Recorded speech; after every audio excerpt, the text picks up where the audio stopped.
Siapakah Sakera? Nama Sakera mungkin jarang ditulis di buku-buku sejarah di sekolah-sekolah.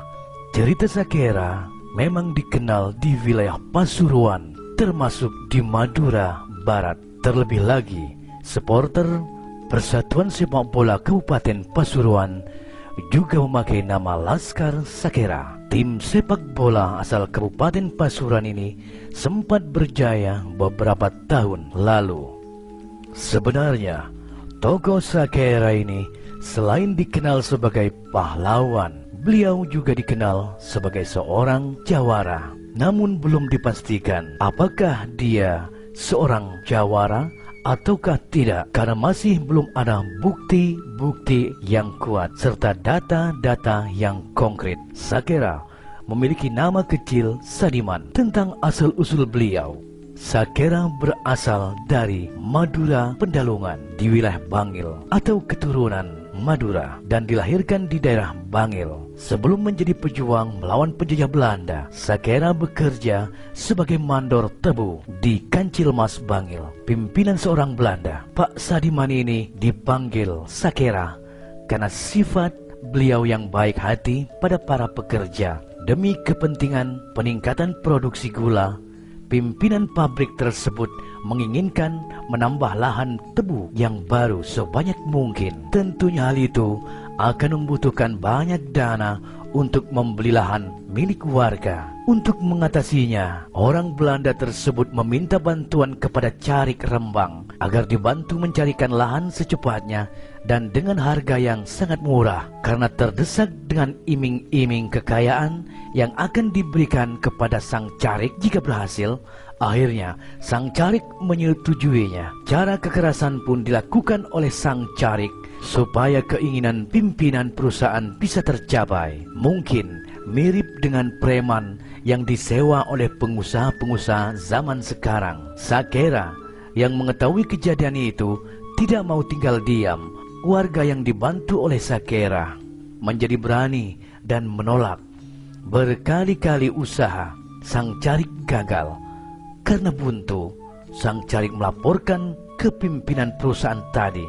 Akhirnya Markus dikirimkan oleh orang Belanda tadi untuk mentertibkan warga dan membunuh Sakera. Keesokan harinya di perkebunan, saat pekerja sedang istirahat, Markus tiba-tiba marah, menghukum para pekerja dengan congkaknya dan menantang Sakera. Sakera mengalahkannya dan para pengawalnya terbunuh di kebun tebu tersebut. Maka dari itulah Sakera menjadi DPO polisi pemerintahan Hindia Belanda. Sakera akhirnya ditangkap saat berkunjung ke rumah ibunya. Di sana Sakera dihadang oleh polisi Belanda beserta sang Carik yang sakit hati. Pertarungan sengit terjadi.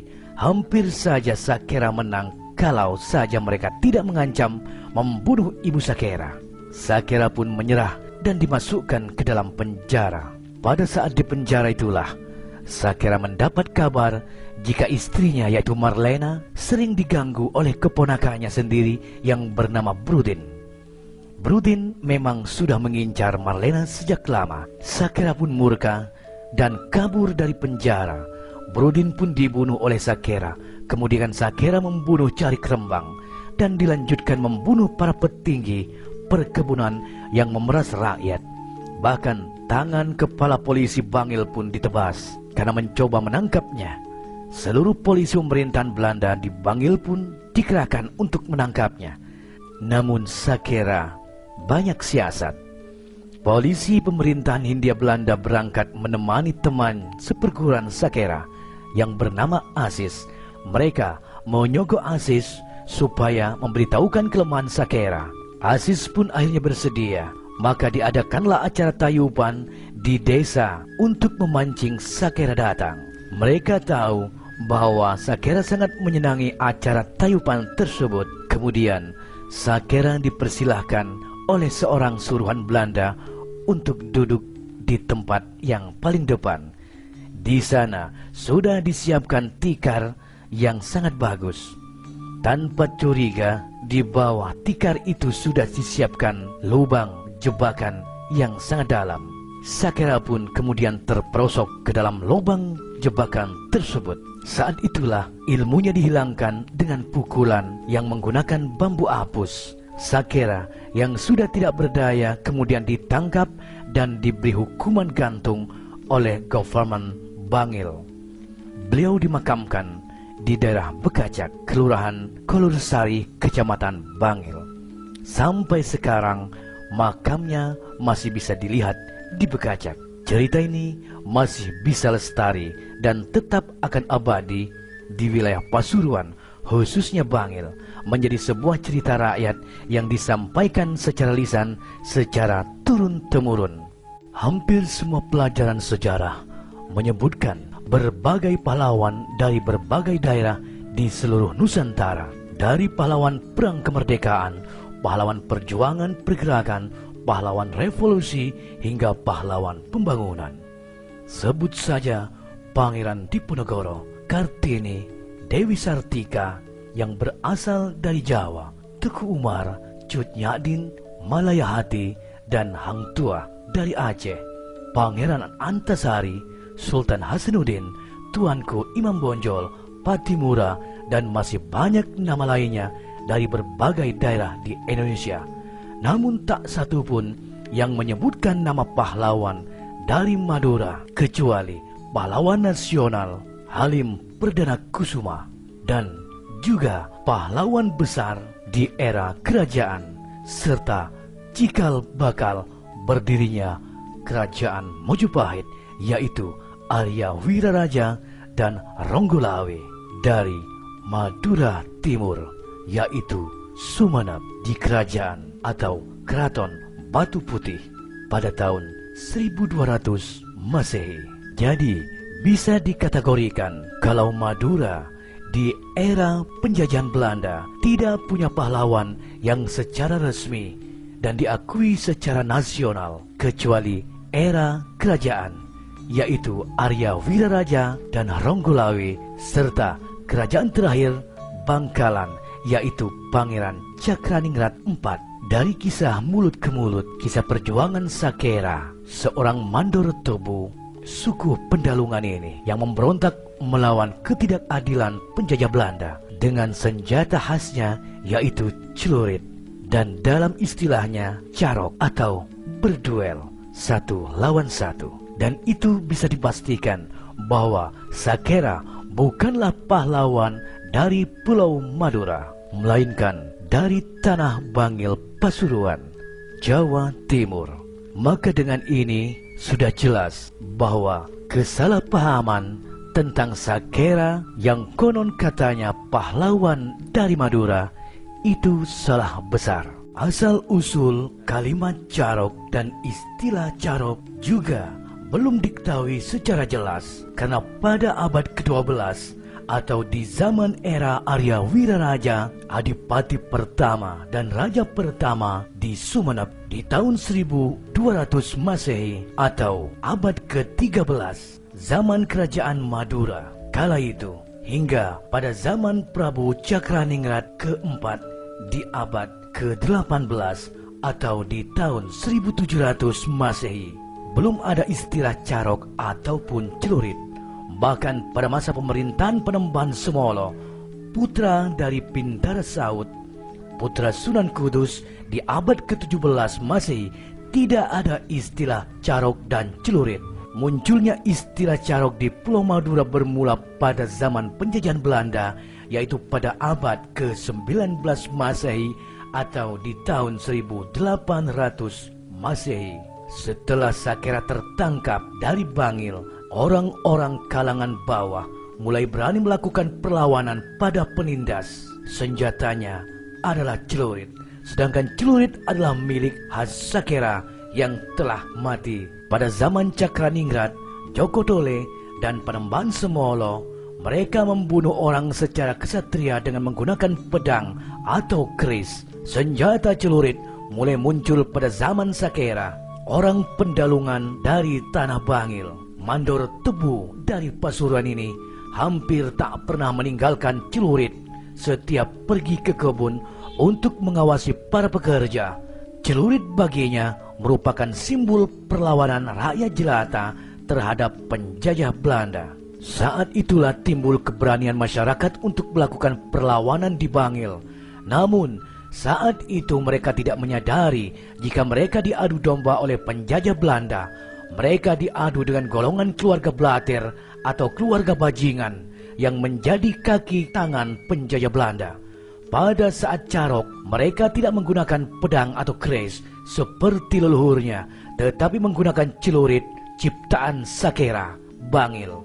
Celurit ini diberikan oleh penjajah Belanda untuk merusak citra dan nama baik Sakera kala itu.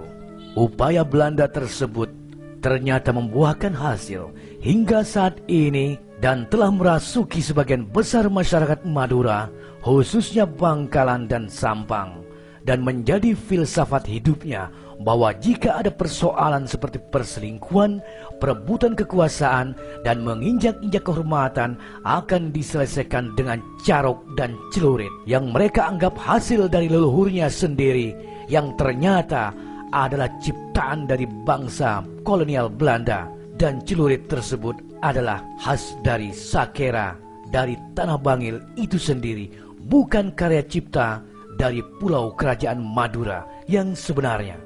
Belanda mengadu domba masyarakat Madura kala itu. Budaya merupakan hasil karya, cipta dan rasa. Dalam suatu budaya terdapat nilai etnik dan estetika. Contoh budaya orang Madura yaitu seperti kerapan sapi. Di dalam kerapan sapi terdapat hasil karya dan keindahan atau nilai estetika yang terkandung di dalamnya. Dan kerapan sapi telah ada di era kerajaan kala itu. Sedangkan pada carok hanya menghasilkan mayat seseorang, penyesalan seumur hidup, dan dibayang-bayangi oleh nasib keluarga yang ditinggalkan. Tidak ada nilai estetika di dalam istilah carok atau tradisi carok yang bukan tradisi asli pulau kerajaan Madura. Pelaku carok hanya akan menghasilkan julukan sebagai jagoan atau bajingan atau blater, karena bisa mencabut nyawa seorang atau mengalahkan musuh dengan cara licik dan pengecut. Carok tersebut dilakukan atas dasar ego seseorang. Jika mereka bisa berpikir panjang, mereka tidak akan melakukan carok karena hal itu sama saja dengan menyerahkan nyawa secara cuma-cuma. Carok sebenarnya bukan sebuah budaya, karena carok bukan merupakan hasil karya, cipta, dan rasa dari kerajaan Madura, melainkan hasil rekayasa dari penjajah Belanda untuk mengadu domba sesama bangsa.